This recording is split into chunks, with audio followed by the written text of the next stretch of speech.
Hey everybody, it's Jason Blaha here, and once again it is time for the Monday Q&A. Sorry things are a little cluttered here. It's kind of a back corner at my girlfriend's place, and she owns a salon, and she's a hairstylist, so she's got a lot of stuff over here in this corner at the moment. I'll clear it out later. I just didn't feel like reading these on my phone on the couch. Alright, so let's jump to it. First question. I have a follow-up question to one of the Q&As regarding multiple adaptations in one training session. Will high-rep isolation work on smaller muscles interfere with the effect of the previous heavy powerlifting work? Thanks. When we talk about these mixed adaptations causing problems, it's generally going to be in the larger muscles and nervous system and recovery. If you're hitting just some of the smaller muscles, let's say you're hitting some triceps after your bench press, maybe some bicep curls after your rows, things like that for higher reps, no, it's probably not going to significantly affect your adaptations to it. So in that case, no, I really wouldn't worry about it. You'll probably be okay to do that. What I don't recommend doing is very often after your heavy power work, doing a bunch of high rep volume work in the same session on your big compounds. It's hitting the big muscles and the main motor pathways and the movement patterns again. That's what the problem is. The smaller muscles like that, those secondary muscles, it's probably okay and it shouldn't really be a problem for the most part. All right, next question.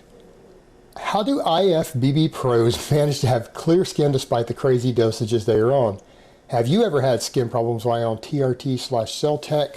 To answer the latter, no, not if I keep good hygiene. If I shower twice a day and use soap and water, never been an issue. If I let myself get nasty and dirty, then I would get just as broke out as anybody else doing that. Now, as far as the first question, that's something that people don't always grasp. That is one of the defining genetic characteristics of an IFBB pro and actually many types of pro athletes. It's not just about what your natural genetic potential is, it is about your genetic potential when you go on large amounts of drugs. People who have a high tolerance and low side effects to very, very high doses of anabolic steroids, that's what we call genetics for being a pro bodybuilder, or in some cases certain types of pro athletes. Because the reality is you're going to be bigger, stronger, faster, more explosive, the more drugs that you can put in your body and get away with without having overwhelming side effects or killing you. So someone who can do mind-boggling dosage with minimal side effects, such as, again, their skin being pretty good, not getting as much bloating, not dying of a heart attack because their cholesterol goes super crazy. That's what you're looking for, is the defining genetic characteristic of somebody like that. They can mega dose these drugs without many negative effects. So therefore, since they can use more drugs, they can get more results. So that is really what you're seeing with a lot of the IFBB pros. Many of the guys who are pro bodybuilders, they simply tolerate very large doses of these anabolic drugs without a lot of problems. Hence, IFBB genetics. It's a genetic trait. And so that's why you don't see a lot of acne on many of them. And even then, a lot of that can be largely controlled with proper hygiene. All right, next question. If you could be 19 again, what would you change career-wise, early investment, savings, hell, even gym-wise? You have a large teen following, and most of us can feel lost in life at a point, especially us teens growing up without a father figure. I ask because you're a wise man and successful man in my book. Thanks, Jason. I'm just going to give a few small pointers here because this is, again, the Q&A. As far as your gym goes, focus upon building your base. Don't worry about a lot of bulking and cutting early on in your lifting. Don't sweat it. If you work out hard anyways, you're still going to have a better physique than most guys. So go ahead and build your foundation. The other thing I would look at as far as your training, make sure that you learn good technique and form, and don't do exercises that are going to mess up your shoulders and elbows down the road. Just like when I talk about certain ways that people need to do tricep extensions, certain ways that people need to press.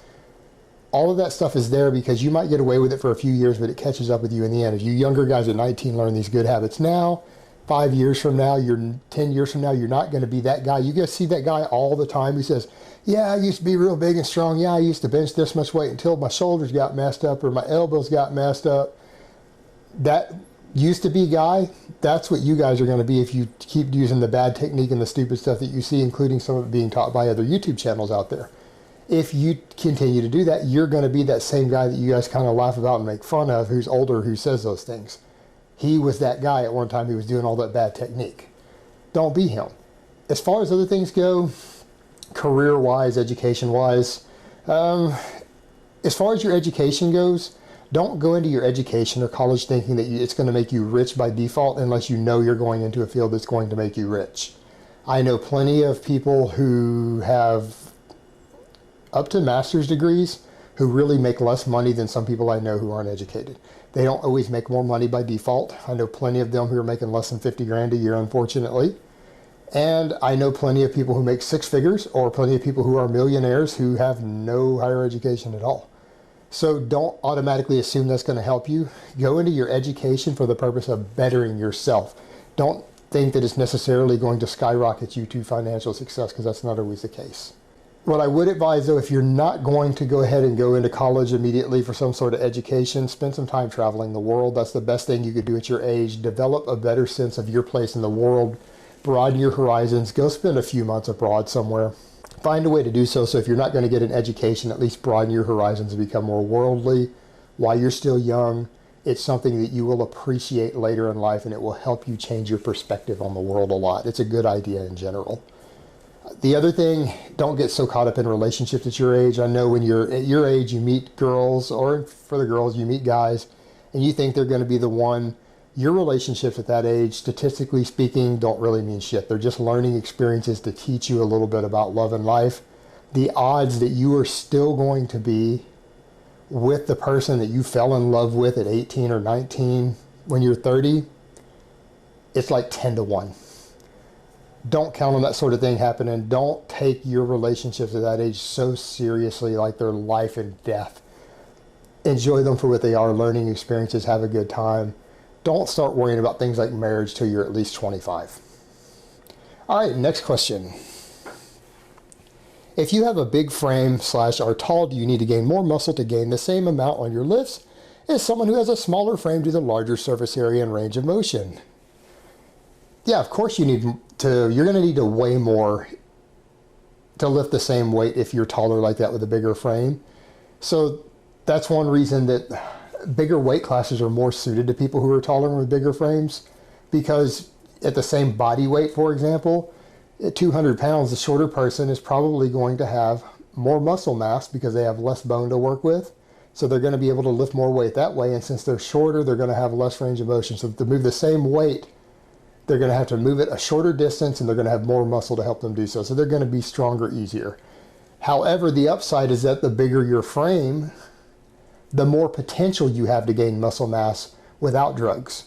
The more potential that you have to gain muscle mass on the same amount of drugs as a shorter guy. So any route that you go, your overall potential to gain more muscle is there. Your potential to be in a higher weight class, muscle-wise, is going to be there. So therefore, your absolute strength is going to be a lot better, while the shorter guys do much better at relative strength. It's pretty straightforward when you think about it, and it makes sense if you just look at the basic common sense behind that.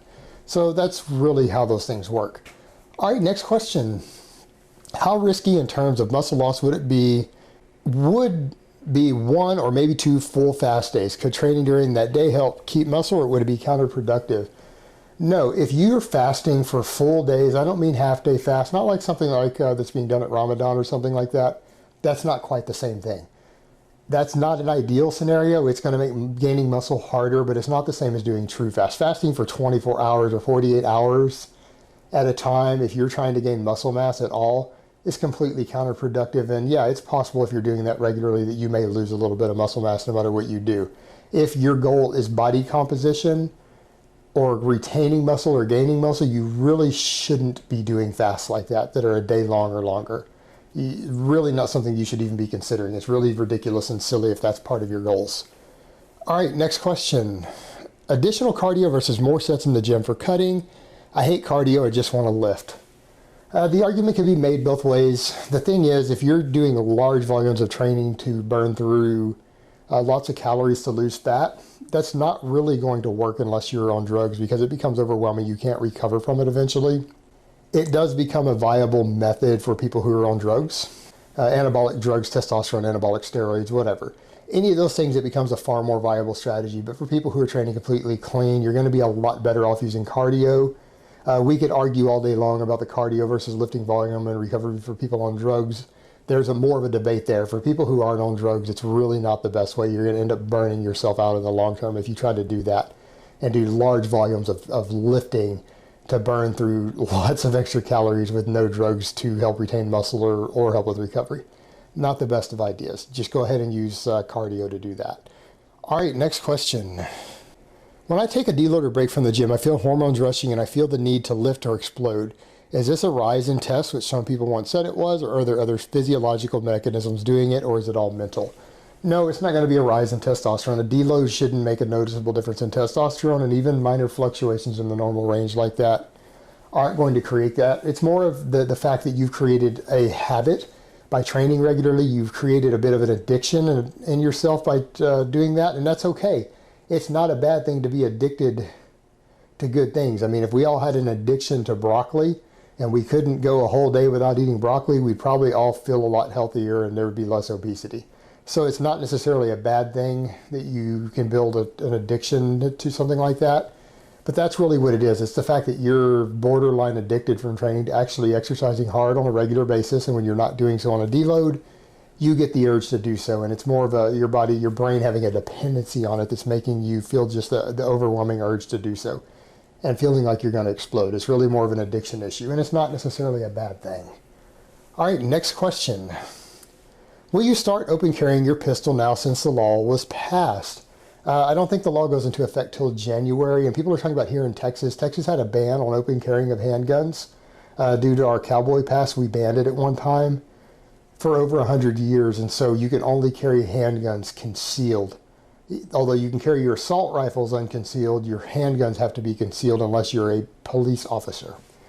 Now, the law has passed over here to where CHL holders are going to be able to wear their handguns in open holsters for open carry in January. Will I be doing so? I go back and forth on it. I think I probably will do so some. It's just going to depend on what I decide to do there. But yeah, there's a good possibility I'll be open carrying my DTAC once the law goes into effect. All right, guys, that's really all I have to say on that today. I hope it's been informative, and I will talk to you guys in part 2.